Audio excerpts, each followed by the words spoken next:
ಬೆಳಗಿನ ಬೆಳಕು. ಅರಣ್ಯಕಾಂಡ 5:1-3. ಪಾಳೆಯವನ್ನು ಕಾಯುವುದು. ಭಾಗ 3. ನಿನ್ನೆ ನಾವು ಅರಣ್ಯಕಾಂಡ 5ನೇ ಅಧ್ಯಾಯದಲ್ಲಿ ಮೊದಲ ರೀತಿಯ ಅಶುದ್ಧತೆಯನ್ನು ನೋಡಿದೆವು. ಚರ್ಮದ ಮೇಲೆ ಹರಡಿ ವ್ಯಕ್ತಿಯನ್ನು ಪಾಳೆಯದಿಂದ ಹೊರಗೆ ಹಾಕುವಂತೆ ಮಾಡುವ ಕುಷ್ಠರೋಗ. ಇಂದು ನಾವು ಯೆಹೋವನು ಹೆಸರಿಸಿದ 2ನೇ ವಿಧದ ಬಗ್ಗೆ ಮುಂದುವರಿಸೋಣ. ದೈಹಿಕ ಸ್ರಾವ. ನ್ಯಾಯ ಪ್ರಮಾಣವು ಯಾಜಕಕಾಂಡ 15ರಲ್ಲಿ ಇದರ ಬಗ್ಗೆ ಮಾತನಾಡುತ್ತದೆ ಮತ್ತು ಅರಣ್ಯಕಾಂಡ 5:2 ಇದನ್ನು ಸಂಕ್ಷಿಪ್ತವಾಗಿ ನೇರವಾಗಿ ಪುನರಾವರ್ತಿಸುತ್ತದೆ. ಇದು ಪ್ರಮುಖವಾಗಿ ಸಾರ್ವಜನಿಕ ಅವಮಾನದ ವಿಷಯವಾಗಿರಲಿಲ್ಲ. ಇದೊಂದು ಪವಿತ್ರವಾದ ಎಚ್ಚರಿಕೆಯಾಗಿತ್ತು. ಅಶುದ್ಧತೆಯು ಕೇವಲ ಹೊರಗಿನಿಂದ ಬರುವಂತದಲ್ಲ ಎಂದು ಯೆಹೋವನು ಇಸ್ರಾಯೇಲಿಗೆ ಕಲಿಸುತ್ತಿದ್ದನು. ಕೆಲವೊಮ್ಮೆ ಅದು ಒಳಗಿನಿಂದಲೇ ಬರುತ್ತದೆ ಮತ್ತು ಅದು ಮುಟ್ಟುವ ಪ್ರತಿಯೊಂದಕ್ಕೂ ಹರಡಬಹುದು. ಯಾಜಕಕಾಂಡ 15ರಲ್ಲಿ ಸ್ರಾವವನ್ನು ಶರೀರದಿಂದ ಹೊರಬರುವ ಅಸಹಜ ದ್ರವವೆಂದು ವಿವರಿಸಲಾಗಿದೆ. ಇದು ಒಬ್ಬ ವ್ಯಕ್ತಿಯನ್ನು ಧಾರ್ಮಿಕವಾಗಿ ಅಶುದ್ಧಗೊಳಿಸುತ್ತದೆ. ಇಸ್ರಾಯೇಲರು ಗುಡಾರಗಳಲ್ಲಿ ಒಬ್ಬರಿಗೊಬ್ಬರು ಹತ್ತಿರವಾಗಿ ವಾಸಿಸುತ್ತಿದ್ದರಿಂದ ಆ ಅಶುದ್ಧತೆಯು ಸುಲಭವಾಗಿ ಹರಡಬಲ್ಲದಾಗಿತ್ತು. ಅಶುದ್ಧ ವ್ಯಕ್ತಿಯು ಯಾವುದರ ಮೇಲೆ ಮಲಗುತ್ತಾನೋ, ಕುಳಿತುಕೊಳ್ಳುತ್ತಾನೋ ಅಥವಾ ಮುಟ್ಟುತ್ತಾನೋ ಅದೂ ಸಹ ಅಶುದ್ಧವಾಗುತ್ತದೆ ಎಂದು ನ್ಯಾಯ ಪ್ರಮಾಣವು ಹೇಳುತ್ತದೆ. ಮತ್ತು ಆ ವಸ್ತುಗಳನ್ನು ಮುಟ್ಟುವ ಯಾರಾದರೂ ತಮ್ಮ ಬಟ್ಟೆಗಳನ್ನು ತೊಳೆದುಕೊಂಡು ಸಂಜೆಯವರೆಗೆ ಅಶುದ್ಧರಾಗಿರಬೇಕಿತ್ತು. ಯಾಜಕಕಾಂಡ 15:4-12. ಇದು ಪಾಳೆಯದ ಒಳಗೆ ಒಂದು ನೈಜ ಜೀವನದ ಚಿತ್ರಣವನ್ನು ಸೃಷ್ಟಿಸಿತು. ಒಬ್ಬ ವ್ಯಕ್ತಿಯು ಎಚ್ಚರಗೊಂಡಾಗ ತನ್ನಲ್ಲಿ ಏನೋ ಸರಿಯಿಲ್ಲ ಎಂದು ಅರಿತುಕೊಳ್ಳಬಹುದು. ಅವನು ಅದನ್ನು ಇಲ್ಲವೇ ಇಲ್ಲ ಎಂದು ನಟಿಸುವಂತಿರಲಿಲ್ಲ.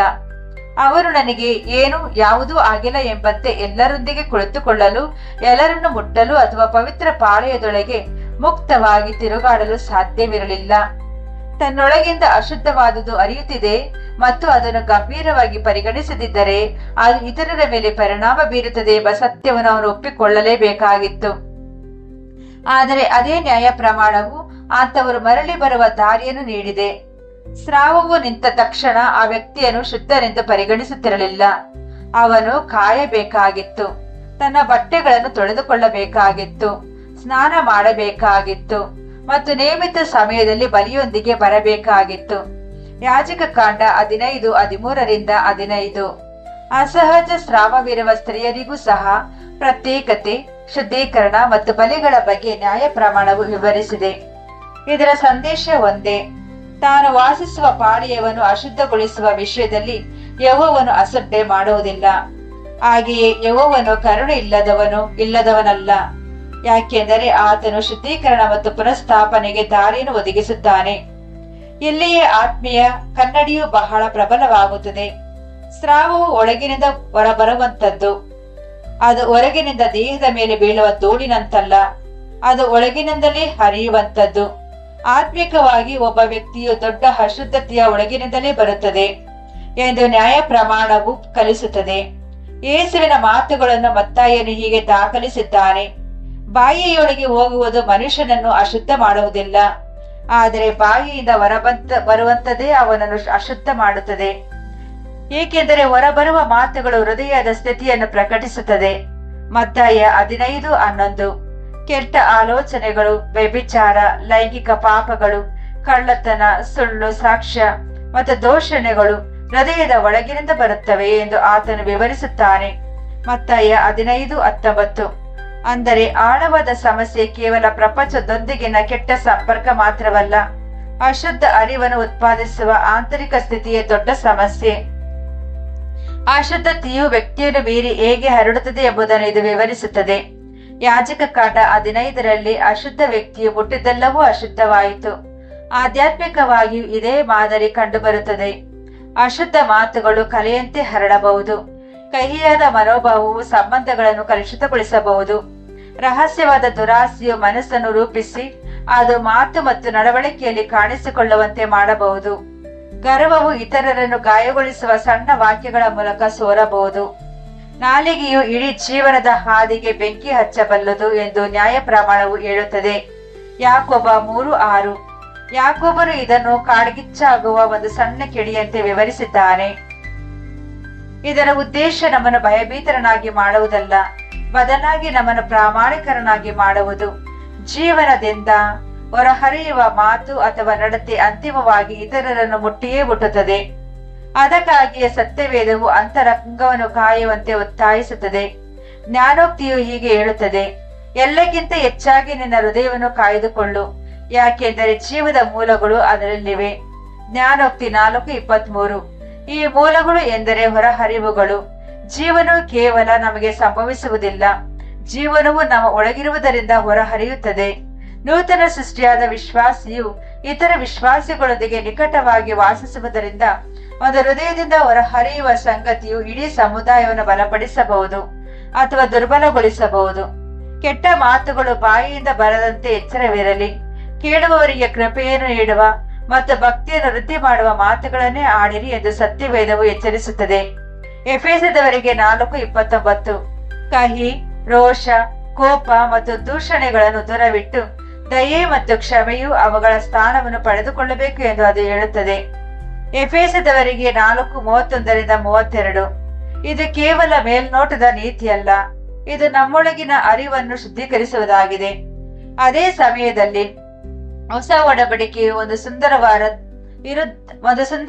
ವಿರುದ್ಧ ಅರಿವನ್ನು ಪ್ರಕಟಿಸುತ್ತದೆ. ತನ್ನಲ್ಲಿ ನಂಬಿಕೆ ಇಡುವವನ ಒಳಗಿನಿಂದ ಜೀವಜಲದ ಹೊಳೆಗಳು ಹರಿಯುತ್ತವೆ ಎಂದು ಯೇಸು ವಾಗ್ದಾನ ಮಾಡಿದನು. ಇದು ಪವಿತ್ರಾತ್ಮನ ಕುರಿತಾದ ಮಾತಾಗಿದೆ. ಯೆಹೋವನ 7:38-39. ಹೀಗೆ ಸತ್ಯವೇದವು 2 ರೀತಿಯ ಹರಿವುಗಳನ್ನು ತೋರಿಸುತ್ತದೆ. ಅಶುದ್ಧ ಅಂತರಂಗದಿಂದ ಹೊರಬರುವ ಹರಿವು ಅಶುದ್ಧಗೊಳಿಸುತ್ತದೆ, ಆದರೆ ಪವಿತ್ರಾತ್ಮನಿಂದ ತೊಳೆಸಲ್ಪಟ್ಟ ಹೃದಯದಿಂದ ಬರುವ ಇನ್ನೊಂದು ಹರಿವು ಜೀವವನ್ನು ನೀಡುತ್ತದೆ. ವ್ಯತ್ಯಾಸವು ಕೇವಲ ಮಾನವ ಇಚ್ಛಾಶಕ್ತಿಯಲ್ಲ, ವ್ಯತ್ಯಾಸವಿರುವುದು ಶುದ್ಧೀಕರಣ ಮತ್ತು ನವೀಕರಣದಲ್ಲಿ. ಇಲ್ಲಿಯೇ ಸುವಾರ್ತೆಯು ನಮಗೆ ಸಾಂತ್ವನ ನೀಡುತ್ತದೆ.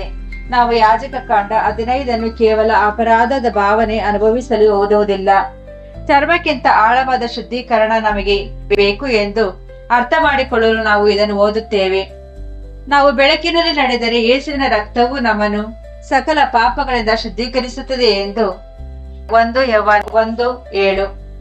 ನಾವು ನಮ್ಮ ಪಾಪಗಳನ್ನು ಅರಿಕೆ ಮಾಡಿದರೆ ದೇವರು ಕ್ಷಮಿಸಲು ಮತ್ತು ಶುದ್ಧೀಕರಿಸಲು ನಂಬಿಗಸ್ತನಾಗಿದ್ದಾನೆ ಎಂದು ಅದು ಹೇಳುತ್ತದೆ. 1 ಯೋಹಾನ 1:9.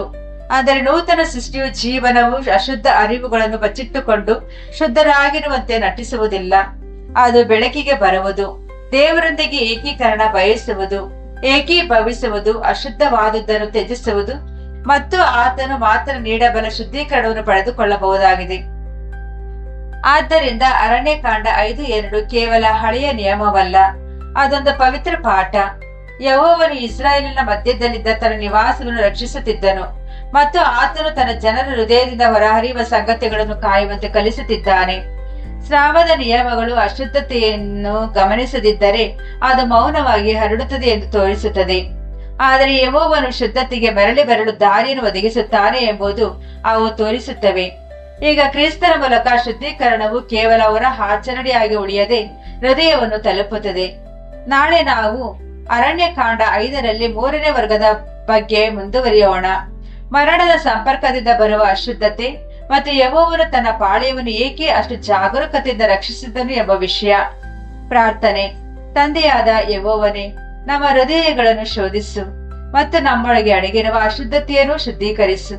ನಮ್ಮ ಬಾಯಿ, ಆಲೋಚನೆ ಮತ್ತು ಆಸೆಗಳನ್ನು ಕಾಯ್ದುಕೋ. ಇದರಿಂದ ಇತರರಿಗೆ ಹಾನಿ ಮಾಡುವ ಯಾವುದೇ ಅಶುದ್ಧವಾದುದನ್ನು ಹೊರಹರಿಯದಂತೆ ಮಾಡು. ಯೇಸುವಿನ ರಕ್ತದ ಮೂಲಕ ನಮ್ಮನ್ನು ಮತ್ತೆ ತೊಳಿ. ಬೇಗನೆ ಅರಿಕೆ ಮಾಡುವುದನ್ನು ಮತ್ತು ಬೆಳಕಿನಲ್ಲಿ ನಡೆಯುವುದನ್ನು ನಮಗೆ ಕಲಿಸು. ಜೀವಜಲದ ಅರಿವು ಅಂದರೆ ಕೃಪೆ, ಶಾಂತಿ ಮತ್ತು ಸತ್ಯದ ಮಾತುಗಳು ನಮ್ಮಿಂದ ಹೊರಹರಿಯುವಂತೆ ನಿನ್ನ ಪವಿತ್ರಾತ್ಮನಿಂದ ನಮ್ಮನ್ನು ತುಂಬಿಸು. ನೀನು ನಮ್ಮ ಮಧ್ಯೆ ವಾಸಿಸುತ್ತಿರುವಾಗ ನಮ್ಮ ಜೀವನವನ್ನು ಶುದ್ಧವಾಗಿಡು ಮತ್ತು ನಿನ್ನ ಜನರಿಗೆ ನಮ್ಮನ್ನು ಆಶೀರ್ವಾದವಾಗಿ ಮಾಡು. ಕ್ರಿಸ್ತನ ಹೆಸರಿನಲ್ಲಿ ಆಮೆನ್.